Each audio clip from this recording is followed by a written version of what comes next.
This is Bernice from Bonnie's Flower and Vegetable Patch. Since I'm a bunny, I'm going to be in a patch. Okay, let's talk about flowers.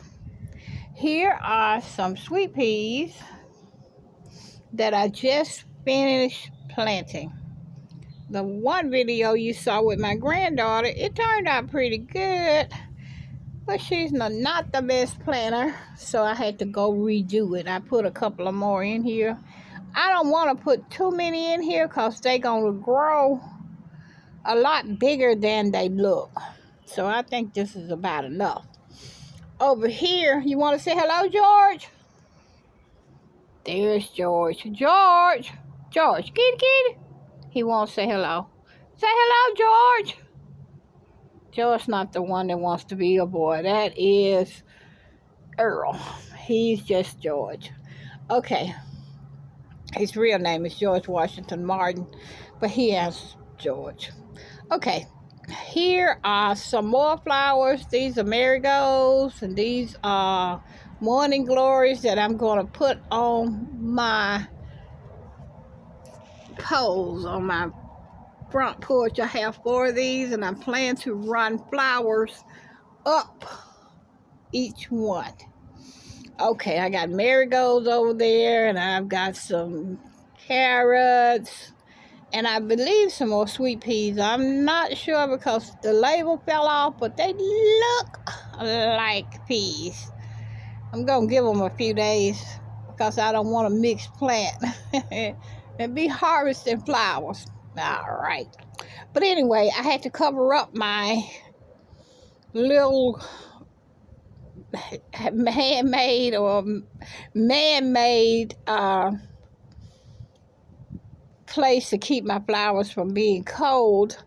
I had to cover it up last night because here it got to be 32 degrees or 31 or 33. I'm not quite sure, but it was cold. And I didn't want them to die since I have been nurturing them and trying to keep them alive. Sorry about the traffic, but that's what it is. I'm on my front porch. Okay, back to the peas. These are sweet peas that I planted about, I put them in the pot, in this bottle about 2 months ago. Maybe 1, maybe 2. I'm not quite there yet. But anyway, me and my granddaughter planted them in this planter. And I had to do a little extra work to, I sat here and I took them apart and I replanted a couple. I didn't want to plant too many in this particular pot because they're going to grow. I'm going to sit them over here by my swing and let them grow up it. Or, just take it over because I never use it. And that's what the plan is for the peas. The plans are for the marigolds are to put them on these columns and let them grow up. The plans for the rest of the flowers, except for the ones I have in pots, I am going to make a place in my front yard. You can see the front yard past my car. You can see the front yard. I have so many flowers out there. I've got about 5 kinds of irises. I've got daffodils that's already bloomed from over here.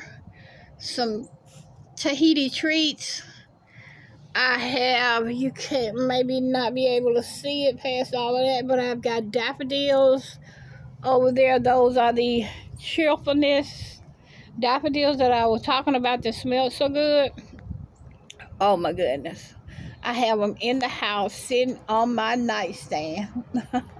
So when I go to sleep, I smell them, and when I wake up, I smell them. But I also have some junk ones out there.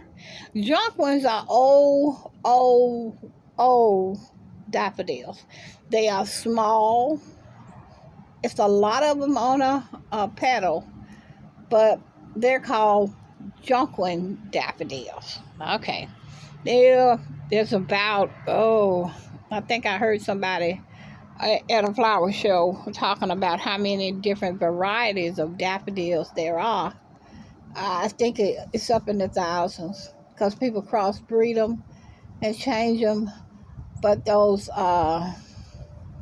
cheerfulness daffodils, they're the best smelling and the prettiest I've ever seen.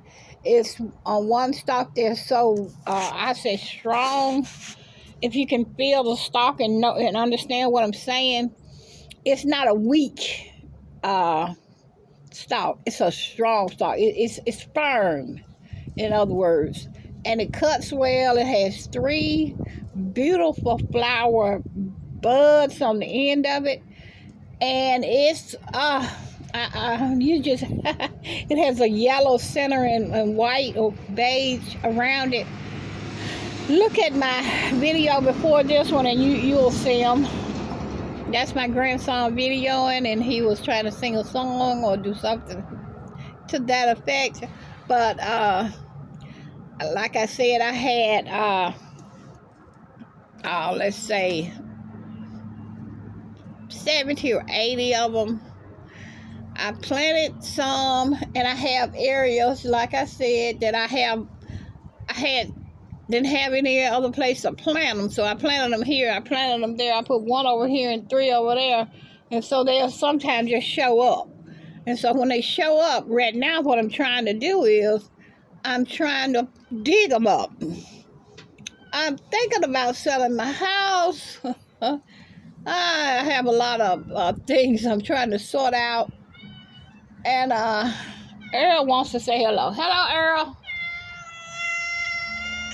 So how you doing? You doing pretty good?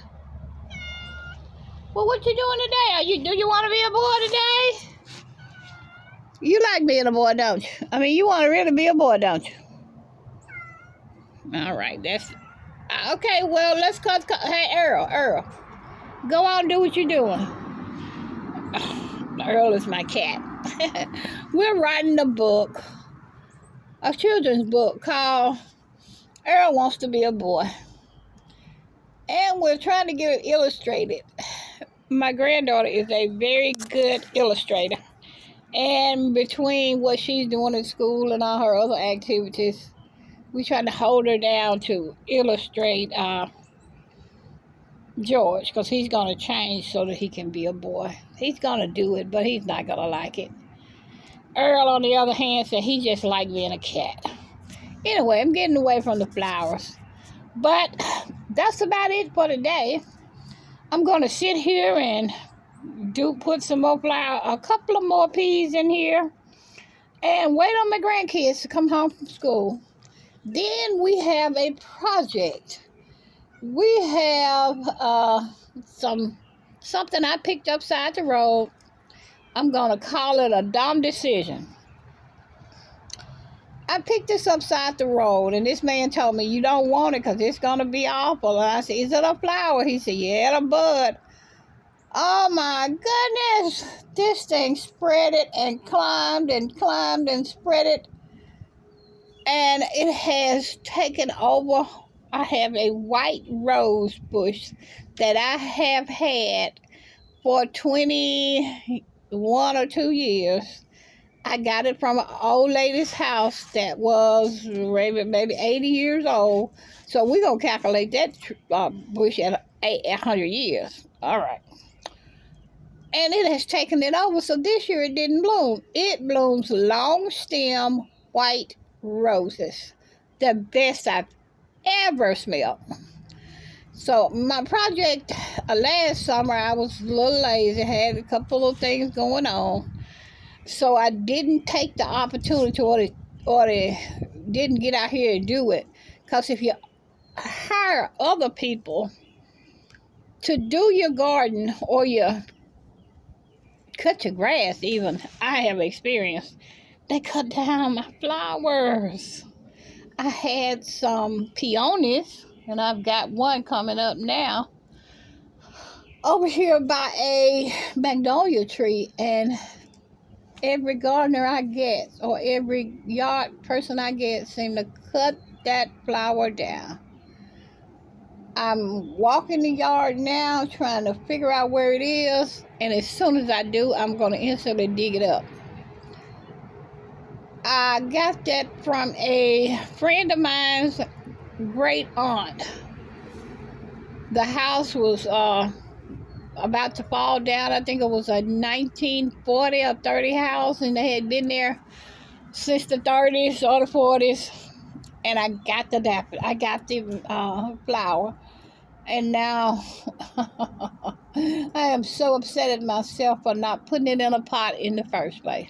But peonies are very particular flowers. If you're going to put it in a pot and leave it alone. If you put it in a pot and think you're going to move it every year, you're never going to get a bloom.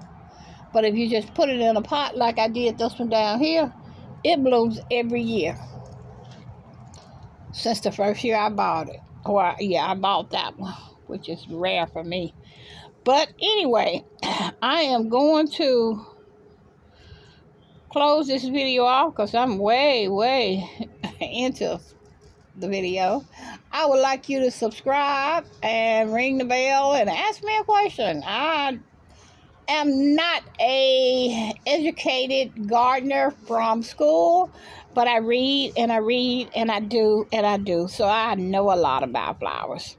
Alrighty then, this is Barney's from Bunny's Vegetable and Flower Patch saying goodbye for Earl and George. Bye-bye.